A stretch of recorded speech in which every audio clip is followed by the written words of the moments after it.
जय हिंद छात्रों। मैं राजू सर स्टडी पॉइंट में सभी छात्रों को हार्दिक स्वागत अभिनंदन करता हूं।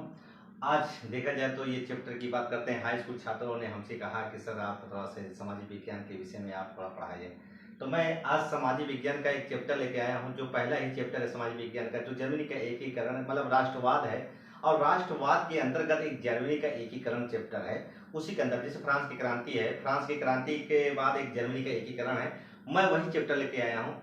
और आप लोग ध्यान से हमारे वीडियो देखिए। और मैंने कुल मिलाकर देखा जाए तो मैंने इसको मैटर लिख दिया हूँ। अगर आप लिखना चाहें तो हमारा ये वीडियो के अंत में आप पूरा उतार लीजिए कॉपी में। तो चलते हैं, हम बात करते हैं कि जर्मनी के एकीकरण की हम बात कर लें तो जर्मनी का एकीकरण क्यों हुआ, सबसे बड़ी बात क्या होती है। पहले पहले इसका हम इतिहास पढ़ते हैं जर्मनी का। तो चलते हैं जर्मनी का इतिहास पढ़ने के लिए। इसका इतिहास गौरवशाली बहुत नहीं था, जैसे मतलब कि शूरवीरों का खून दौड़ रहा, जैसे भारत में महापुरुषों ने अंग्रेजों को, देखा जाए तो अंग्रेज हमारे यहाँ बहुत शोषण किए थे, ऐसा कुछ नहीं था वहाँ पर। मतलब इतिहास जो था बहुत ज़्यादा, इसका बहुत ज़्यादा गौरवशाली ना ही था। और दूसरी बात बता दूं, जर्मन का जो भाषा बोलने वाले का समूह था, भाई जर्मन ज़्यादा लोग बोलते थे। हमारे यहाँ तो इंडिया बहुत कई भाषाओं का देश है, इतनी भाषाएं बोली जाती, 250-250 बोलियां बोली जाती हैं। एक एक गांव में अलग अलग, जहां देखो वहीं हर 5 किलोमीटर में चेंज हो जाती है, भाषाएं चेंज हो जाती हैं। तो छोटे छोटे राज्यों में क्या था भाई, देखिए जर्मन जो था एक छोटे छोटे राज्यों में क्या हो गया था, विभक्त हो गया था। आइए मैं चलता हूँ, देखता हूँ। देखिए इसका मैं भी करता हूँ। इतिहास इसका गौरवशाली नहीं था। जर्मन भाषा जो बोलने वाले का समूह होते थे, और छोटे छोटे राज्यों में क्या थे बेटा, विभक्त थे। दूसरी बात बता दो, किसी का धर्म अलग था। जैसे भारत में देखो, भारत एक ऐसा देश है जहां अनेक धर्मों का देश कहा जाता है। भारत एक ऐसा देश है जहां अनेक धर्मों का देश कहा जाता है। और रही बात यह है कि किसी का धर्म अलग अलग होता था। दूसरी बात, रहना सहना, देखिए रहना सहना सबका अलग अलग होता था। मतलब ये कहना नहीं है कि मतलब कि कोई रहन कैसा था, भाई सहन कैसा। भाई देखिए आज जमाने हमारे यहाँ भी घर देखो, कोई किसी कोई प्रकार का रहता है, कोई खटी चारपाई पे रहता है, कोई तख्ते पे रहता है, कोई बेड पे रहता है। भाई जिसके जैसे सुविधा होती है वैसे रहता है। मैं जर्मन का इतिहास बता रहा हूँ। और देखिए सब अपने अपने काम में मस्त रहते थे, मतलब कोई किसी से एक दूसरे से कोई लेना देना नहीं होता था।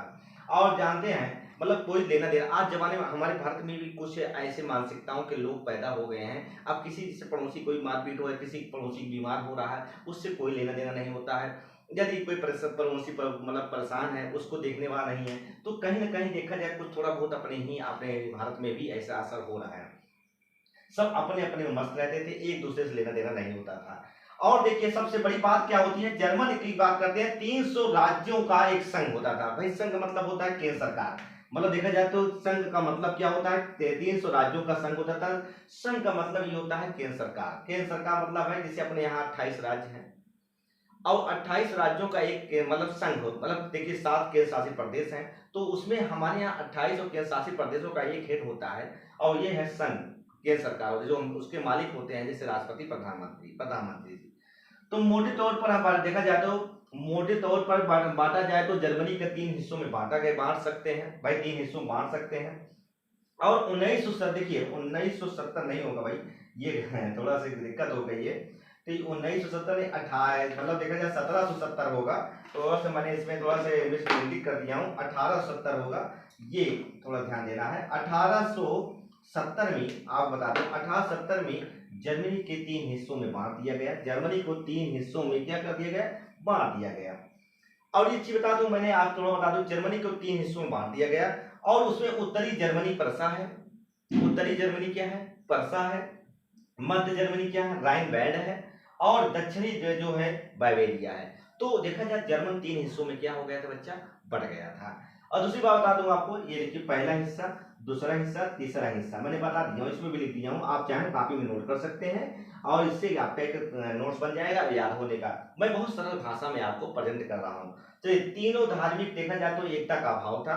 मतलब धार्मिक एकता होती है, जैसे अपने भारत एक ऐसा देश है जहाँ कई धर्मों का देश कहा जाता है, मगर त्योहार तिथि आ जाए, किसी मुसीबत आ जाए तो सब धर्म एक हो जाते हैं। उसी प्रकार यहाँ पर क्या था कि तीनों धार्मिक एकता का अभाव था। मतलब एक धर्म एक दूसरे से मतलब अलग अलग थे, और ये मतलब बहुत अच्छे धर्म नहीं थे, मतलब अपना अभाव था एक दूसरे से। अब हम बात करते हैं, ये तो इनका हो गया मतलब इतिहास हो गया, किसका हो गया, जर्मनी का। तो चलिए देखते हैं कि जर्मनी का राष्ट्रवाद। देखिए एक चीज बता दूं आपको, आपने मैंने इसके पहले वीडियो बताया, फ्रांस फ्रांस में क्रांति होने का सबसे बड़ा कारण क्या है बच्चा? फ्रांस में सबसे बड़ा कारण होता है कि देखिए, पहली बात तो देखिए, सबसे बड़ी बात क्या है कि वहां पर राष्ट्रवाद ना होना। क्योंकि देखिए, हमारे यहाँ वहाँ राजतंत्र था, और राजतंत्र होने का मतलब क्या होता है, राजाओं का शासन होता था, और राजा जो अपनी मनमानी करता था, जनता को देखा जाए तो ये लूटता था।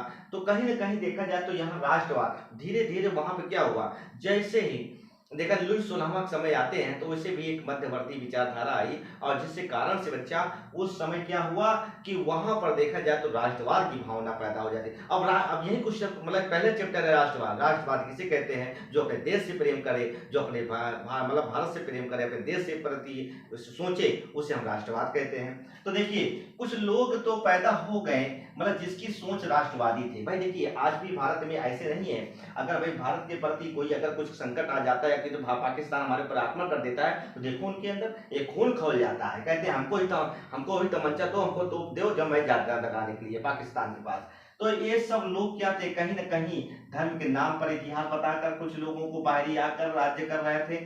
ऐसा करने नहीं देंगे, देखिए ऐसा नहीं करने देंगे। तो ये कहीं ना कहीं देखा जाए तो हमारे यहाँ देखिए, जर्मनी के राष्ट्रवाद में कुछ कारण क्या था कि कुछ लोग बाहर से आकर या राष्ट्र मतलब यहाँ आकर मतलब कुछ न कुछ बताकर, इतिहास बताकर उनको बताया जा रहा था। बाहर के लोगों को आकर उनके ऊपर टैक्स लगाए गए थे, जो बाहर बेचारे आए थे उनके ऊपर टैक्स लगा दिए थे, हमारे ऊपर टैक्स लगा दिए थे। अब बताइए, जैसे अपने इंडिया में क्या हुआ था, अंग्रेज भारत पे आया और यहाँ पर टैक्स वसूली किया, और यहीं आकर देखिए कुल मिलाकर हमारा ही देश, हमारा ही खून चूस रहा था, हमारे ही ऊपर आक्रमण कर रहा था, शासन कर रहा था। जो उसी प्रकार जर्मनी में क्या हुआ था, कुछ लोग बाहर से आकर यहाँ पर अपना शासन कर रहे थे।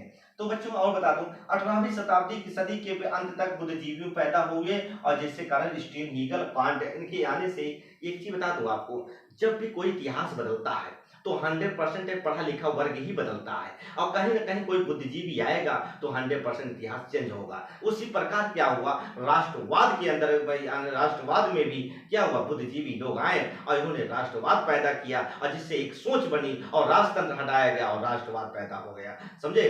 तो ये कहीं ना कहीं इनका देखा जाए तो ये बुद्धिजीवियों का बहुत बड़ा योगदान है। तो दोस्तों, ये कैसा वीडियो लगा? अगर अच्छा लगा तो आगे हम कल इसी माध्यम से मैं कल अगला वीडियो डालेंगे। अगर आप कमेंट के माध्यम से लाइक और शेयर करिए बच्चा अपने छात्रों और दोस्तों के, और हमें तो अगर आप शेयर करते, लाइक करते, सब्सक्राइब करते, मैं और वीडियो बनाने का प्रयास करूंगा। बहुत बहुत धन्यवाद जी, नमस्कार।